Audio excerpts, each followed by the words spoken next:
জান্নাত। প্রিয় বন্ধু, চোখ বন্ধ করো। আর একটু কল্পনার জগতে হারিয়ে যান। তুমি হাঁটছো এক বাগান, যার মাটি কস্তুরীর মতো সুগন্ধি, চারপাশে সোনার প্রাসাদ, রূপার ঝর্ণা, নিঃশব্দ বয়ে চলেছে দুধ, মধি, পানি আর বিশুদ্ধ শরবতের নদী। পাখিরা গাইছে জান্নাতি সুরে, আর বাতাসে আসছে এক রুহানি প্রশান্তি। তোমার জন্য বানানো এক রাজ প্রাসাদ। তুমি যা চাও চোখের পলকেই সামনে এসে দাঁড়ায়। গাছে থাকা হল নিজে থেকেই নেমে আসবে।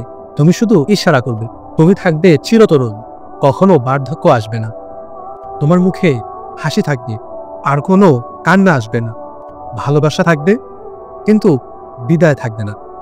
প্রিয় নবী সাল্লাল্লাহু আলাইহি সাল্লাম তোমার পাশে বসে গল্প করবেন। আর জান্নাতের সবথেকে বড় উপহার তোমারও আল্লাহ সুবহানাহু ওয়া তাআলাকে তুমি চোখে দেখবে। আজ তিনি তোমার দিকে তাকিয়ে হাসি মুখে বলছেন, তুমি আমার জন্য কেঁদেছিলে, আজ আমি তোমার চিরস্থায়ী প্রতিদান। আহা, জান্নাত যে একবার এর ঘ্রাণ পায়, দুনিয়ার সব দুঃখ ভুলে যাবে। এটা কোনো অভিজ্ঞতা নয়, এটা বাস্তব। এটা তোমার জন্য। যদি তুমি এখনই ফিরে আসো তোমার বাবার দিকে, তাকে ভালোবাসো, সত্যিকারের ভালোবাসা।